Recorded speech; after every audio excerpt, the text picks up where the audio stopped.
Yo les BG, c'est AD10, j'espère que vous allez bien, moi ça va super. Aujourd'hui on se retrouve pour une vidéo, ou tout simplement on se retrouve pour le mercato idéal du FC Barcelone. Donc j'espère que ça vous plaira, n'hésitez pas à vous abonner, liker la vidéo, ça vous plaît, n'hésitez pas à activer la cloche de notification pour ne pas rater les prochaines vidéos. Et sur ce on est parti. Donc, comme d'hab il y a le petit visuel maintenant qui va être là jusqu'à la fin des mercato idéaux. On va commencer par les départs. Donc il y aura pas mal de départs sur ce mercato, mais pas trop non plus. Le but c'est quand même de récolter pas mal d'argent parce que on sait que le Barça, ça va être encore très compliqué d'aller chercher de vrais joueurs avec qui coûtent vraiment cher sur ce mercato. Donc on va essayer de faire avec les moyens du bord. Donc le premier départ, c'est Chesney pour 0 €. Il est arrivé en milieu, en deuxième partie de première partie de saison. Il est arrivé alors qu'il était en retraite. Il est revenu au final. Il a joué parce que Ter Stegen s'était blessé. Il est pas mauvais en soi. Il a quand même, ça reste quand même un bon gardien, mais pour moi là, il est en fin de contrat en juin. Ça sert à rien de le prolonger vu que je compte recruter un gardien. Je vends aussi d'ailleurs Ter Stegen, 20 millions d'euros. Il est sous contrat jusqu'en 2028, donc 25 millions d'euros même on va partir. Ça a été un très bon gardien, l'un des meilleurs gardiens de l'histoire de Barcelone, aucun souci. Mais pour moi ça reste trop fragile et pour moi il a quand même 32 ans et je veux rajeunir ce poste de gardien parce que tu peux pas avoir Chesney 35 ans et Ter Stegen 32 ans au goal. Donc je vais ramener quelqu'un de plus jeune qui a plus de fraîcheur, qui va apporter plus de fiabilité aussi en termes physiques parce que Ter Stegen c'est pas non plus le gardien qui a le plus de garantie physiquement. Dans le niveau, c'est pas non plus le Ter Stegen d'antan. Et en termes de prix, on peut récupérer quand même pas mal d'argent sur un gardien de 32 ans. Je vends Arauro pour 50 millions d'euros. Tout simplement parce que on l'a encore vu contre l'Inter. C'est encore lui qui coûte la qualification comme l'année dernière avec le PSG. C'est un très bon joueur, a un gros potentiel, mais très fragile, trop fragile, beaucoup d'erreurs de concentration. Et ça, c'est énervant pour un défenseur. Et surtout que c'est plus un défenseur non plus méga jeune, il a 26 ans. Donc normalement, il devrait apprendre de ses erreurs. Mais il y a encore beaucoup d'erreurs de concentration, beaucoup d'erreurs de relance, beaucoup aussi de blessures. Donc même s'il a un gros potentiel et un gros talent, je le vends 50 millions d'euros. Et en plus, il me fallait faire une grosse vente sur ce mercato. Et c'est lui. Je vends Clément Langlais 15 millions d'euros. Il fait un bon prêt à l'Atlético Madrid. Aucune raison de le garder. Évidemment que je le vends. Christensen que je vends 15 millions d'euros également. Lui aussi, très bon joueur qui a fait la saison dernière une très belle saison avec Barcelone. Mais cette saison, il s'est blessé en début de saison. Il est revenu deuxième partie de saison et depuis, il n'a pas joué. Donc du coup, on voit qu'il n'est pas dans les plans d'Hansi Flick. Donc je le vends 15 millions d'euros. Je vends Gérard Martin 15 millions d'euros également. Ça a été un joueur qui a pas mal joué cette saison avec les quelques pépins physiques de Baldé et le fait que quand Baldé fallait le faire souffler, il n'y avait pas de doublure, donc du coup Gérard Martin a beaucoup joué. Et on voit que c'est pas un joueur non plus catastrophique, mais défensivement c'est horrible. Offensivement, il peut avoir des bons centres comme on l'a vu contre l'Inter et tout, mais offensivement c'est trop faible, défensivement c'est trop faible aussi. Même en tant que doublure pour moi, ça reste quand même très faible. Donc 15 millions d'euros Gérard Martin. Et la dernière vente que je fais, c'est la pépite Ansu Fati, 35 millions d'euros. Tout simplement parce que cette saison, il est resté au Barça après un prêt à Brighton qui s'est globalement assez mal passé. Il est revenu au Barça, il est resté au Barça, il n'a pas beaucoup joué. Je crois que c'est à peine une dizaine de matchs cette saison. Alors qu'il n'a pas eu beaucoup de blessures, mais juste il n'a pas joué parce qu'il n'est pas dans les plans d'Hansi Flick. Et même quand il joue, il apporte rien. Cette saison, même quand il a joué, 0 but, 0 passe D. Pour moi, il faut le vendre. Il n'y a plus d'espoir pour moi avec lui, en tout cas à Barcelone. Peut-être qu'il va pouvoir se relancer dans un autre club. Mais pour moi, Ansu Fati à Barcelone, c'est une histoire qui se finit mal, mais il faut qu'elle se finisse. Donc du coup, ça fait un total de vente de 155 millions d'euros. Donc le budget à peu près estimé pour Barcelone, avec sûrement le gain de la Liga, le gain des deux Coupes d'Espagne, le fait qu'ils sont allés jusqu'en demi-finale de Ligue des Champions qui va rapporter pas mal d'argent. Je suis parti sur un budget de tout simplement 180 millions d'euros. Donc je pense que c'est raisonnable. 150 millions d'euros de vente, 30 millions rajoutés en plus avec la Liga qui va rapporter pas mal d'argent vu que tu vas la gagner, la demi-finale de LDC et tout. Ça rapporte pas mal d'argent, donc 180 millions d'euros comme budget.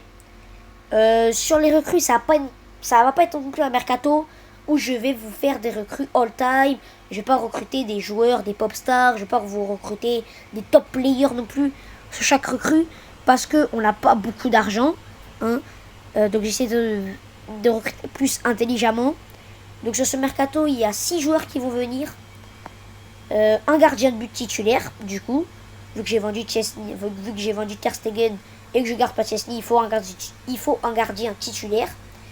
Il me faut aussi une doublure à Baldé parce qu'il est souvent voué à être blessé ou même à le faire souffler. Il faut quand même une meilleure doublure que Gérard Martin. Aussi 2 défenseurs centraux pour faire souffler Koubarsi et Inigo Martinez. Au moins tu auras de vrais remplaçants. Un ailier droit capable de faire souffler et de doubler Lamine Yamal, donc d'être sa doublure. Et un buteur capable d'être sur le banc cette saison en doublure de Lewandowski, de le faire souffler, d'avoir du temps de jeu. Et quand Lewandowski partira la saison prochaine, il pourrait, s'il a été bon, prendre la suite de Lewandowski et s'installer comme un titulaire. Et si ça marche pas, on aura Ferran Torres, c'est pas un problème. Donc on est parti pour déjà faire l'équipe. Donc là vous voyez une recrue. Donc Baldé en titulaire évidemment. Avec Koubarsi et Inigo Martinez. Koundé, évidemment latéral droit, là c'est petit visuel. Dani Olmo en milieu offensif. Pedri, c'est exceptionnel. De Jong qui, la saison dernière on aurait sûrement vendu. Mais depuis qu'il joue depuis la deuxième partie de saison, il est très très bon. Lamine Yamal, bon, est-ce qu'il y a vraiment besoin de discuter? Non. Rafinha, non plus. Lewandowski, même si c'est pas non plus le buteur qui va le plus participer au jeu, il peut rater des occasions, il est vieux et tout, mais ça reste 40 buts cette saison. Et ce qu'on demande à un numéro 9, c'est de marquer des buts. Il en a marqué 40 cette saison. Il est en sous contrat jusqu'en 2026, donc autant le garder une saison de plus. Et après, on le laissera partir libre. Sur le banc, du coup, Iñaki Peña en tant que doublure de ma recrue, je trouve que c'est très très bien. On l'a vu cette saison quand Ter Stegen était blessé, qu'il n'y avait pas Chesney, que Peña était quand même une bonne option. Ça reste quand même une très bonne doublure, je pense. Du coup, ma recrue en latéral gauche. Une recrue en doublure de Koubarsi. Doublure en doublure de Inigo Martinez. Hector Fort en doublure de Jules Koundé. Pour moi, il faut faire confiance aux jeunes. On l'a vu avec Pedri, Gavi, Fermin Lopez, Yamal, Koubarsi. Il y a beaucoup de joueurs de la Masia qui sont maintenant installés comme des titulaires dans cet effectif. Donc pour moi, il faut faire confiance à Hector Fort. On n'a pas encore vu son plein potentiel, donc je lui fais confiance et je le mets en doublure de Koundé. Et si ça marche pas, au mercato d'hiver, on peut aller recruter un latéral droit pas très cher, c'est pas un problème. Casado en doublure de Jong parce qu'il a fait une très très belle saison quand il a joué. Donc Casado, je l'installe en tant que doublure de Jong. Fermin Lopez, qui a confirmé cette saison le plein potentiel qu'il avait montré la saison dernière. Il a confirmé cette saison. C'est un très très bon joueur. Gavi, en espérant qu'il retrouve son niveau. Donc je l'installe comme une doublure, même une concurrence de Olmo. Ferran Torres, qui fait une très très belle saison, donc évidemment je le garde. Et je l'installe vraiment comme une concurrence aux 3 postes de l'attaque parce qu'il est très polyvalent. Il fait une très belle saison cette année. Du coup, ma doublure à Yamal, c'est une recrue. Et ma doublure à Lewandowski, ce sera un prêt que je vais expliquer juste après. Donc, on commence avec mon gardien de but titulaire. Donc, il n'y en a pas beaucoup des gardiens de but sur le marché, mais il y en a un. Ça, c'est simple à deviner, évidemment. C'est Lucas Chevalier, qui va partir de Lille cet été. Il y a beaucoup d'équipes qui sont sur lui. Il y a le Bayern Munich, il y a des clubs de PL, il y a pas mal de jeux d'équipes sur lui. Mais pour moi, le Barça doit tenter le coup, parce que c'est un club très attractif, et que pour moi, c'est ma plus grande recrue, je tiens à le préciser. 60 millions d'euros pour Lucas Chevalier, c'est un très bon gardien. Très très très bon sur sa ligne, très bon dans les duels aériens, sur les sorties aériennes. Très bon sur sa ligne, capable de faire beaucoup d'arrêts. Sur le jeu au pied, il y a encore des choses à redire. Il peut des fois faire quelques boulettes. Mais ça reste globalement un super gardien qui est encore très jeune. Donc qui a encore une très grosse marge de progression. Donc pour au moins une décennie, tu peux l'avoir. Tu pourras compter sur lui. Donc Lucas Chevalier pour 60 millions d'euros. C'est ma recrue au goal. Maintenant, ma doublure à Koubalsi, ça va être une opportunité de marché. C'est Boskagli, le défenseur central gaucher du PSV Eindhoven. PSV Eindhoven qui fait une superbe saison. Et lui fait partie de ces joueurs qui font une très très belle saison là-bas. Sûrement l'un des meilleurs peut-être même le meilleur défenseur central d'Eredivisie. C'est vraiment un super joueur qui arrive sur ses meilleures années. Il a 27 ans. Et surtout, il est libre. Donc, et ça, avec le Barça, t'en as besoin de pas trop dépenser d'argent. Parce que t'as pas beaucoup d'argent au Barça. Donc, Boskagli, 0 €, 27 ans. Il arrive sur ses meilleures années. Libre de tout contrat. Très bon jeu au pied. Je pense qu'en doublure de Koubalsi, c'est très très bien. Et maintenant, ma doublure à Inigo Martinez, c'est une autre opportunité de marché qui est une rumeur actuelle. C'est Jonathan Tah, libre. Tout simplement parce que c'est un joueur qui a de l'expérience. Il a 29 ans, il connaît la LDC. C'est un joueur d'expérience qui va ramener de l'expérience. C'est un joueur qui est libre et c'est surtout aussi pour ça. C'est un joueur d'expérience. Très bonne qualité de relance, très bonne qualité d'interception. En doublure, ça fait largement le taf. Donc, Jonathan Tah. Et je trouve que là, tu recrutes deux défenseurs centraux de très grande qualité qui, pour moi, doublent très bien les postes de Koubalsi et Inigo Martinez pour les faire souffler. Il n'y aura pas de souci avec ces deux joueurs. Et ces deux joueurs, tu les recrutes pour 0 € tous les deux. Donc, c'est vraiment magnifique. Maintenant, ma doublure à Baldé. Parce que, vas-y, Gérard Martin, c'est pas une vraie doublure. Là, je vais recruter une vraie doublure. C'est Cardona, le latéral gauche de Las Palmas, qui fait une très très belle saison. Il s'est révélé cette saison. Je le recrute pour 20 millions d'euros. C'est un très très bon joueur. De très grande qualité. Très bonne qualité de centre. Très bon au pied. Aussi bon défensivement. Il connaît le championnat. Il est espagnol. Il n'a pas coûté très cher. En tant que doublure de Baldé, passer de Gérard Martin à Cardona, pour moi, c'est une progression. Donc ça me va. Au milieu de terrain, du coup, je change rien parce que t'as un milieu de terrain de fou. Hein, De Jong, Casado, Pedri, Fermin Lopez, Gavi, Olmo. Et t'as même aussi Bernal. Faut pas l'oublier. Bernal qui avait fait un bon début de saison. Il s'était blessé. Et malheureusement, il s'est blessé toute la saison. Mais Bernal, faut pas l'oublier. Voilà. Donc du coup, ma recrue en doublure de Lamine Yamal. Parce qu'il faut quand même le faire souffler. Il a que 17 ans. Il va avoir que 18. Donc il faut le faire souffler. Donc il faut quand même une belle concurrence. Une belle doublure. C'est Johan Bakayoko, l'ailier droit du PSV Eindhoven également. De comprendre deux joueurs du PSV. Très bon joueur. Qui arrive aussi sur ses meilleures années. Très bon joueur qui va ramener de la percussion. Très très rapide. Très très bon percuteur. Très bon dribbleur. Capable de faire beaucoup de passes décisives. C'est un très bon centreur, très bon dribbleur.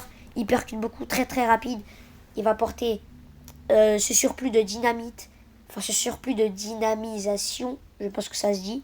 Ce surplus de vitesse, de percussion, il va la ramener. John Bakayoko. Pour 50 millions d'euros, je le recrute. En tant que doublure de Lamine Yamal. Pour le faire souffler, t'as une doublure de qualité. Et le joueur que je vais prendre en prêt, qui va cette saison, enfin l'année prochaine, être en doublure de Lewandowski et avoir beaucoup de temps de jeu et le faire souffler. Et quand Lewandowski partira l'année prochaine, si son prêt se sera bien passé, on pourra l'acheter et il pourra s'installer comme un vrai titulaire.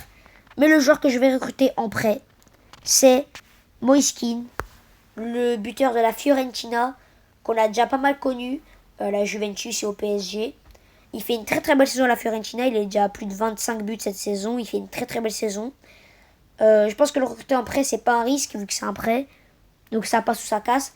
Pour moi, ça peut faire un peu même prêt qu'au PSG. On se souvient que Moise Kean, quand il arrive au PSG, il arrive de Everton. Il était à la Juventus, il était prêt à Everton. La Juventus l'avait prêté au PSG pour qu'il puisse avoir du temps de jeu. Et au PSG, il avait fait une belle saison, il avait mis 17 buts, il avait été très bon. Et c'était devenu notre buteur titulaire. Et il avait été très bon. Malheureusement, le PSG ne l'a pas acheté malgré tout. Mais on aurait peut-être dû le faire. Mais en tout cas, il avait fait une belle saison après au PSG. Pourquoi pas faire à peu près la même chose avec Barcelone? La Fiorentina, il fait une très belle saison. On le prête à Barcelone. Voir ce qu'il vaut dans des grosses équipes en prêt. Si il n'est pas bon, il revient à la Fiorentina. Et il joue là-bas. Et s'il est bon, et bah on le recrute l'année d'après. Et on l'installe comme un titulaire pour prendre la succession de Robert Lewandowski. Donc Moïskine en prêt, c'est pour moi plutôt pas mal. Donc du coup, si on fait un récapitulatif des arrivées, ça fait Lucas Chevalier pour 60 millions d'euros, Cardona pour 20 millions d'euros, Boscagli et Jonathan Ta libres, Moïskine en prêt et Johan Bakayoko pour 50 millions d'euros, ce qui fait un total de 130 millions d'euros. Donc au final, on est dans le positif. Donc ça avec Barcelone, ça fait plaisir d'être dans le positif. On n'a pas beaucoup dépensé et je trouve quand même que l'effectif est très complet. On a une équipe type de zinzin. Et sur le banc, je pense que tu as quand même de la qualité. Iñaki Peña, Jonathan Ta, Boscagli, Hector Fort, Cardona, Casado, Fermin, Gavi, Bernal, Bakayoko, Miskin, Ferran Torres. Je pense que les objectifs sont atteints. Parce que surtout les objectifs, c'était de ramener de vrais remplaçants, de vraies doublures à la défense, défensivement. Parce que défensivement, on avait une très belle défense titulaire, mais sur le banc, c'était plus compliqué. Là, on a ramené de vraies doublures. Donc cet objectif-là, il est atteint. Le deuxième objectif, c'était de ramener un vrai gardien titulaire jeune. C'est atteint complètement avec Lucas Chevalier. Le troisième objectif, c'était d'améliorer les doublures offensivement.